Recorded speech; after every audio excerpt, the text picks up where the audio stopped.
Hey guys, so I present to you what I believe is every single Xeno game ever made. Well, physical Xeno games, obviously Future Redeemed and Pied Piper never got physical releases, but I believe, if correct me if I'm wrong, this is every single physical Xeno game ever created. And so today I basically wanted to go a bit over my history with the series and show you basically all the games in my collection. So without further ado, let's talk about what got me into the series in the first place, with none other than Xenoblade Chronicles on the Nintendo Wii. Now you're probably wondering what got me into the Xeno series in the first place, and that actually begins with this, my 3DS. Now this isn't the 3DS I had at the time because I've since sold that one to my brother and bought this lovely new 2DS XL. However, basically, I actually got my start, you might think it was with Xenoblade Chronicles 3, but it actually wasn't. It was actually with a Street Pass game called Puzzle Pass. Now, people who remember the 3DS might remember there was this thing called the Street Pass Plaza, and there was this game in it where you could use the Street Pass feature to complete puzzles. And one of the puzzles was of Xenoblade Chronicles. And it just so happened that my friend had this copy at his place that I borrowed alongside, I believe it was Metroid Other M, Skyward Sword, and Pikmin 2. And basically, I played a bit of Xenoblade Chronicles and kind of got bored, unfortunately, because as you know, these games have very slow starts. And so I actually played the other games. I played Skyward Sword, I played Other M, I played Pikmin 2, but never really got into it. I'm sorry, people like Arlo. I've never really. Games like Pikmin were never for me. I tried playing 3. So if you want to see, you're not going to see Pikmin videos on this channel. I'm sorry for those who are interested in that series. But either way, after I finished those, I finally had enough time to actually get through Xenoblade Chronicles and actually finally getting to actually the good part when the Mechon attack Colony 9 and the game actually starts getting good. That's when I really got hooked on the game and basically played it completely through to the end. This was in some respects my first real big RPG. Obviously, I'd played the Pokemon games before.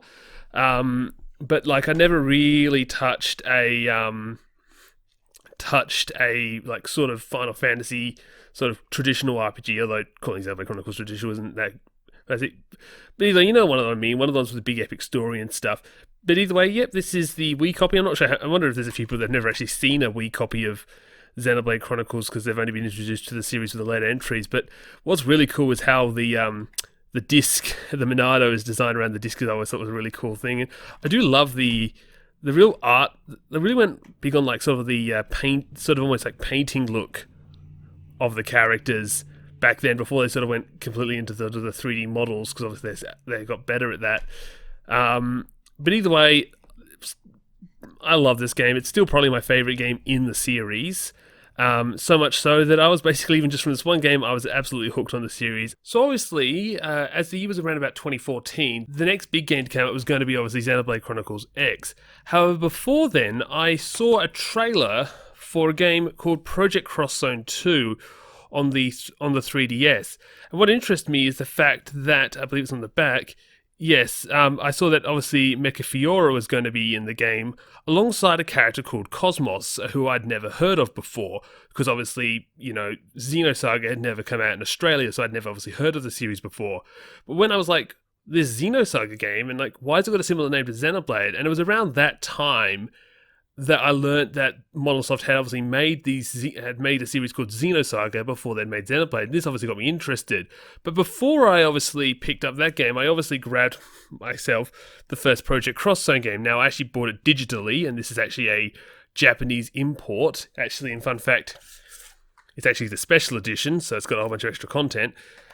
But this obviously allowed me to see, because obviously Cosmos is in this game, the Xenoblade characters aren't in this game, but Cosmos and Telos from Xenosaga are, and so as a result, I was very much introduced to the characters from that series. Now, alongside this, I also started watching the Xenosaga anime, which also introduced me more to the characters. So, as a result, I was very much interested to try out the games, even though they weren't in Australia.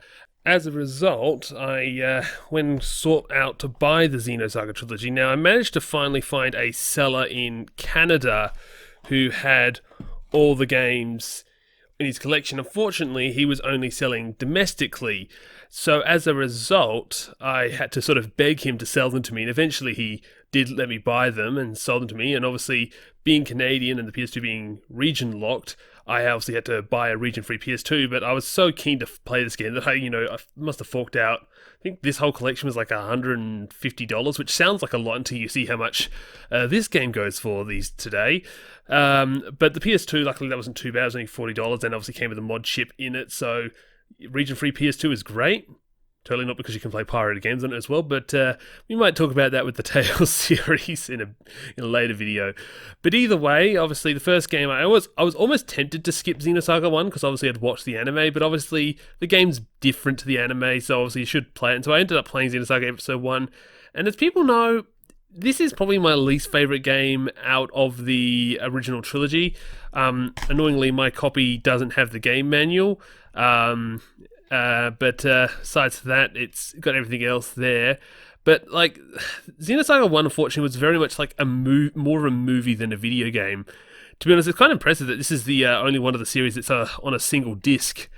But yeah, I was never a huge fan of this game, mainly because the gameplay is really lackluster. But like, it's still a really good-looking game. The music and the cutscenes is great. In the gameplay, not so much. But in general, it's an interesting game. Definitely one I often don't recommend. If you're real keen on the Xeno series, I tell people to play this one. But like, I've never quite understood people who think this game is the best in the series. Like, I don't understand what you see in this game. Like, it's good. It's just these games are better. Which, actually, speaking about, let's talk about probably my most controversial opinion in Xenosaga Episode 2. Obviously, this one, thankfully, I do have the manual, and obviously at this point we're getting to 2-disc games. But generally, I do think Xenosaga Episode 2 is generally an improvement over the first game. Not a huge improvement, it's still got a lot of issues that the first game plagues with, and that art style is horrendous. This front cover's not good. If you look at the Japanese copy, look at this way better front cover that was also used in the PAL version, but alas, this is the NTSC version because it all comes in from Canada.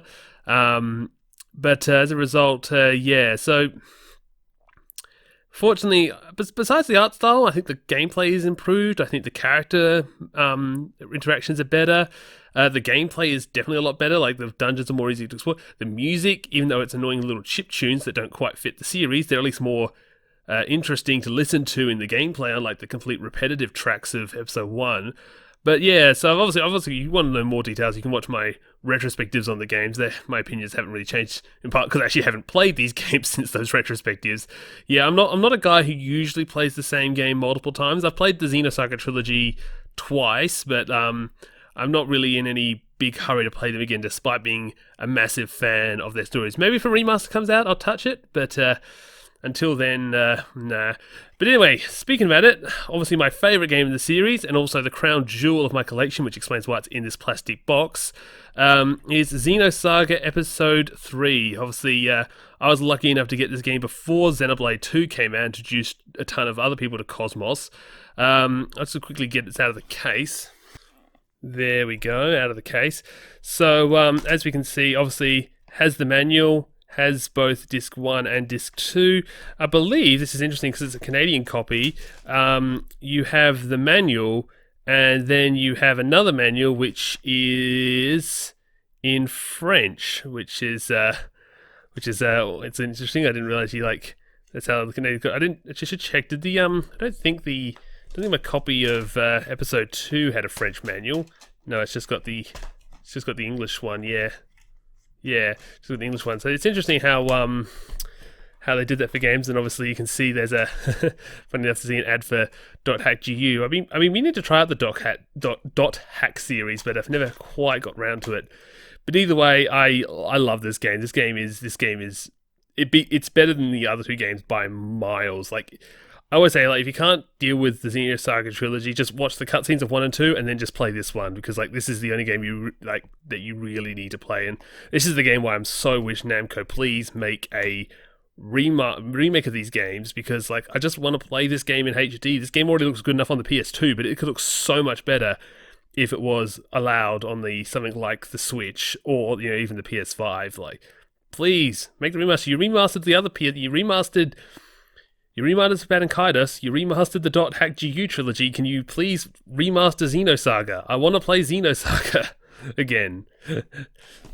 Now, obviously, as I was playing the Xenosaga trilogy, I was obviously waiting for the big one to come out, which was obviously Xenoblade Chronicles X, the Wii U sequel to the original. Although sequel's a bit of a weird term, because like this game is kind of not exactly part of the Xeno series. Like, it uses the gameplay of the first game, but it basically doesn't really follow its sort of story format, instead sort of being sort of its own thing. Either way, like, I was so excited for it either way that I obviously bought the special edition. Obviously comes with the game in a box. Obviously this is the era where we lost game manuals, unfortunately, but and it's not quite as got a clever CD case as the Switch. But obviously this is the game obviously everyone keeps talking about these days, because it's like Monosoft refuses to put it on the Switch when they have done like with all the other Xeno games, and hopefully we'll do one day. But obviously with this game being the special edition, it obviously comes with a steel box. But like, does anyone actually use the steel box? Like, I know that like some people like obviously it offers more armor and protection, but like when I want to have these games up on my shelf, like I want to see the nice Wii U spine with the game, and not like I don't know, like just having this sort of in your collection just doesn't look quite right. Also, weirdly, why is the text Xenoblade Chronicles the text is upside down on the steelbox? That's interesting. Either way, along with this, I also got a booklet which comes with like artwork. To be honest, I swear I flipped through this booklet once and then never again. Partly because I don't think they really put much like text in these. Like, maybe every once in a while they like wrote stuff here that I can actually read, because like there's only so much I can get out of pictures and artwork and stuff. Anyway, along with that, obviously, I think the game also, the special edition came with some posters, which I believe are still at my parents' house. I've got them set up on the wall upstairs, and I've just never really bothered to take them down. So I think you might have been able to see them in some of my older videos when I've shown clips of the room upstairs from my old house and some of the older videos. So you can probably see the posters there. But yeah, I don't actually have them on me right now, unfortunately. Anyway, let's get on to my next game, which is Xenogears. Yes, so at the time, despite being the first game in the Xeno series, this was actually the last game I played out of all the current entries, excluding the spin-offs, obviously. Now, this here is actually a Japanese copy. I actually originally played the game using the PS3 store, which I annoyingly had to fake an American account for, because for some weird reason, Square Enix didn't even bother to make the digital version available on European PS3s, yet alone the physical version, which obviously you can still get on the PS1 in America, but yeah, I'm not paying those prices. So basically, just so I can have a physical version in my collection, I obviously went with a much cheaper Japanese version. So yeah, if you want a tip, guys, if you ever want to get your hands on a physical version of a Japanese game at a way cheaper price than buying the American localized version, just buy the Japanese version. Sure, you don't need to play it, you can just have it in your collection. Obviously, I am trying to learn a bit of Japanese so I possibly could play this sometime in the future, but alas, that's like not a huge deal for me. Mainly, I just wanted to have the box, and also knowing this is the original version that the actual Japanese players played as opposed to the localized version. I know sometimes it feels a little more authentic. Also, I'm not sure. What do people think of the box art? Do people like the just the red Xbox art, or do they like that one with Faye on it? Let me know in the comments what you think of the box art.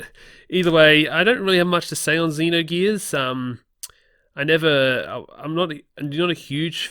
I'd say I also appreciate its importance, and I think it's a better game than like the first two Xenosagas. But I'm not a huge fan of old games. Obviously, I'm not a huge fan of much of the N64's library.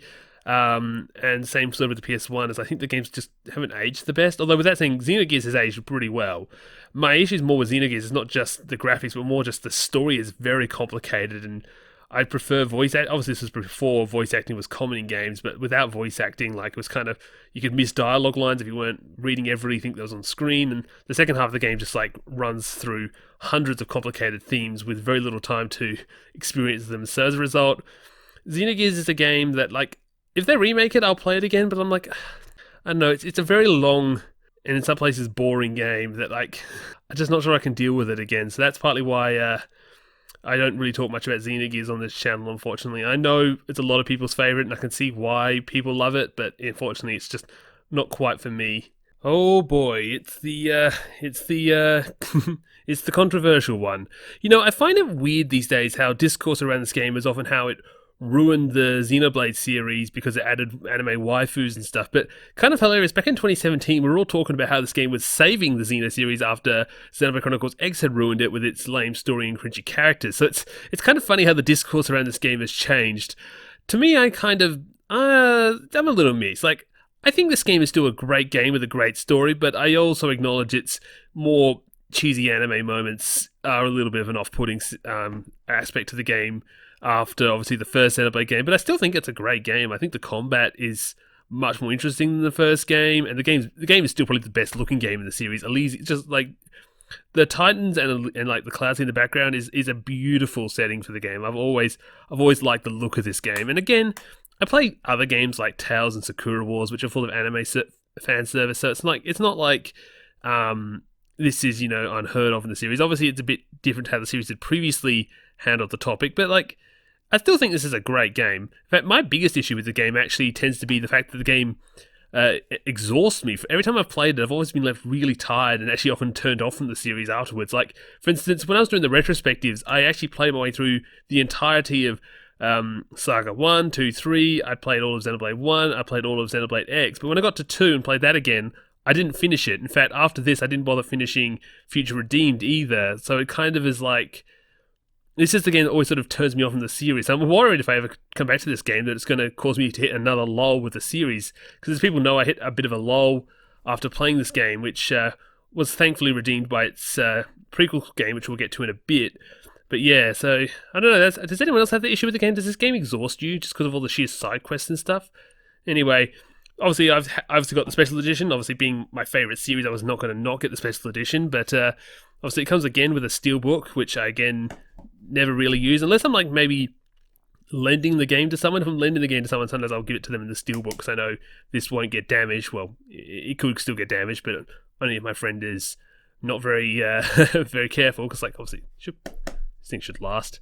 But I do actually quite like the steelbook here, although interesting, unlike Xenoblade X, it doesn't have the game of the spine, which is just another reason why I don't use these on the shelf, because they just don't, they stick out like a sore thumb. Like, obviously, it's got the walls will give you all the details about why he hates games with the wrong spines. But either way, obviously, I got the soundtrack CD, which is ripped onto my computer, so I don't ever use the actual CD at all. And obviously, I'm going to move everything out of the way because this thing's big. I got the whole art book, a much beefier art book, obviously, than the first game. Definitely, I think I also loved how the spine is the sword, but it's definitely again, it's my favorite looking game. This is obviously my favorite art book. So I love the designs in this game. This game's got a really beautiful aesthetic to it that I just can't say like the face expressions. Like, I know it went a bit over the top with the anime stuff, but actually just, I don't know, it's like I just really love the look of the game. Anyway, so I guess I should talk a bit more about the game's prequel story. Xenoblade Chronicles 2, Torna the Golden Country, the prequel story that I actually think is better than the main game. So obviously, I originally played this using the expansion pass, so I had it digitally downloaded to my Switch. But then when I found out it was a physical version, I wanted to get my hands on it just so, like Xenogears, I could have a physical version. In fact, when I did the retrospective on this game, I actually used this version, but annoyingly, your save file is not carried over from the digital version to the physical version, which is very annoying. As you can see here, I've also got the the download code that I never use, because this just gives you all the expansion pass stuff into the main game, which obviously I already had.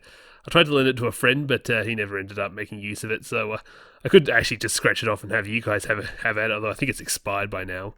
But either way, do very much like this game. I know some people don't like some of the side quests and how they're mandatory, but never really bothered me too much because the game's so short. In fact, that's the thing I like about this game, is it kind of dumbs down some of the more convoluted features of the main game, and as a result, I actually enjoyed this one a lot more. But anyway, I guess with this game out of the way, I guess we've only got one more Xenoblade game to talk about. Xenoblade Chronicles 3. the latest game in the series. So obviously I don't have Future Redeemed because it unfortunately never got a physical release. Sad face. But as a result, can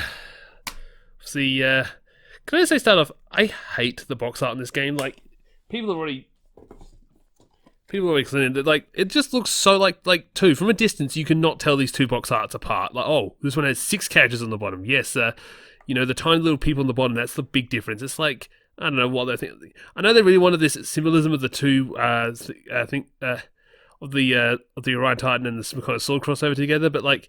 And I feel like the Orion Titan maybe should have been facing the other way or something. Make the 3 a different color. Like everyone had that like purple, I think, in the fan mock-ups. I don't know why they kept with the red color. Maybe they just want the series to have a red color to it. But Xenoblade Chronicles X had a blue color. Like it sucks that they kind of ruined the box art. But outside of that, it's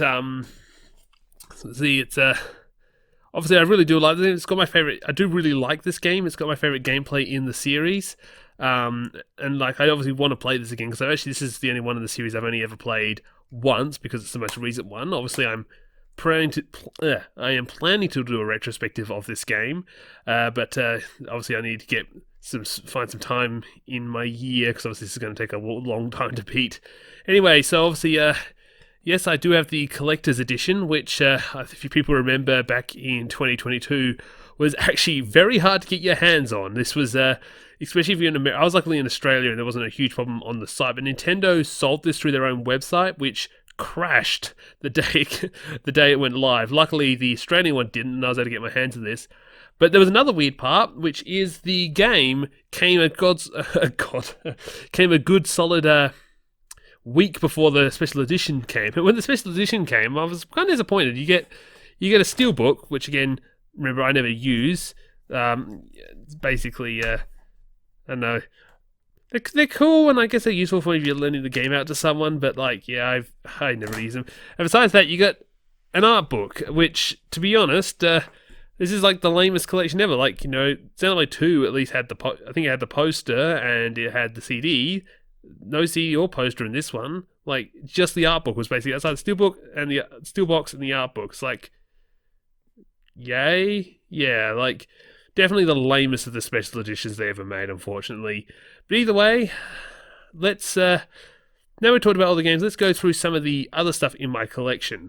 So obviously, around Xenoblade Chronicles 2 coming out, I obviously bought the Xenoblade 2 Pro Controller, which is usually my preferred way to play Switch games.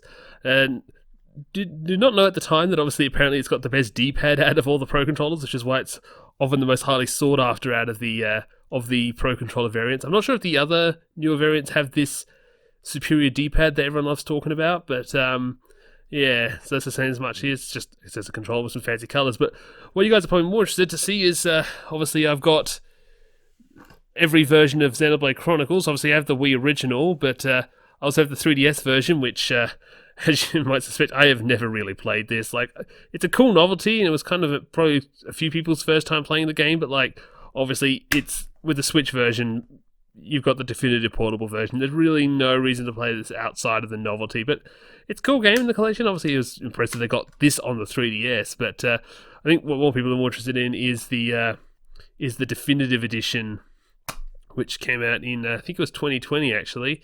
Obviously, this one's the one that came with Future Connected as the prequel story game. That was very interesting. Obviously, I was a huge fan of this game, and obviously this is often the game I tell people, if you're interested to get into the series, this is the game I recommend you start with.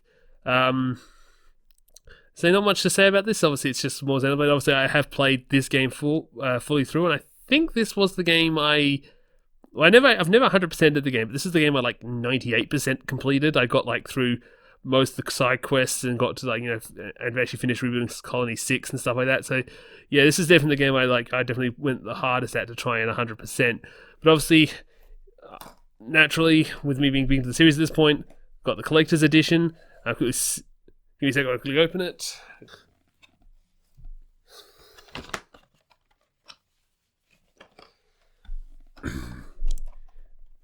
So now this is kind of cool. The inside cutout. Normally, if you look at something like Xenoblade Chronicles 2, it's just a white bit of cardboard. But here we got this lovely fancy red illustration of the Mechonis, which is really cool. And inside, oh look, it's another steelbook. But this one also, I don't know, I think it's in my car at the moment, has had a CD as well, like Xenoblade Chronicles 2 Special Edition. And obviously, like the other one, has an art book. Now, this one was definitely interesting because I can't remember if this one has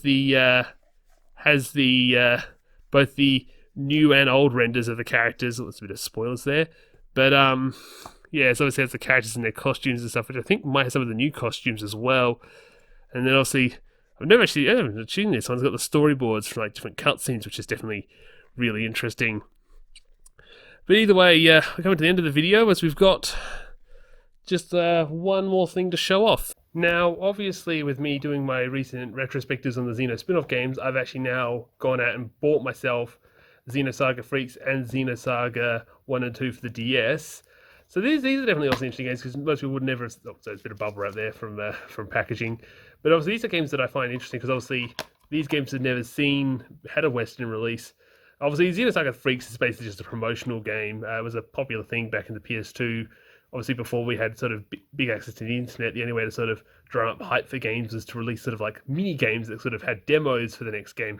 Game demos are sort of interesting. They're sort of a dead art fashion these days. But yeah, so this was a game that sort of had this was a sort of a 4-in-1 package. Xenosaga Freaks. It had a little visual novel game, a word puzzle game, an encyclopedia, and obviously a Xenosaga 2 demo, which is the main reason people bought this. You can obviously check out my video on this if you want to know a bit more about this strange entry in the series. But the game that I was very much interested to try is Xenosaga 1 and 2 for the DS. Some people don't realize this is actually the first Xeno game on a Nintendo console. It was released in 2005. So quite an early DS game, as you can probably tell from when you play it. But yeah, so this is it's very much based on sort of the anime. The characters have very much their like anime appearances, which I sound quite interesting. In fact, it actually takes a few of the parts from the anime, which, controversial opinion, I actually like the anime story a bit more than the video game's plot, which is a little bit of a controversial take, I know. But obviously, since I watched the anime first, I was more used to that. What also surprised me is this game was surprisingly expensive. It cost me, I think, over $100 to get this, which I did not realize this game is a bit of a rare find, even in Japan. So that was definitely interesting. So yeah, so be warned if you're interested to kind of complete your collection. You might want to get this one sooner rather than later because the price might keep going up. But either way, with that, we are done with my collection. And that is my history with the Xeno series. I hope you found this video interesting and enjoyed this look at all the different games in my collection. Sorry about this being a bit of an unscripted video, but I hope you guys enjoyed it. And I will see you next time for my next video. Until then, goodbye.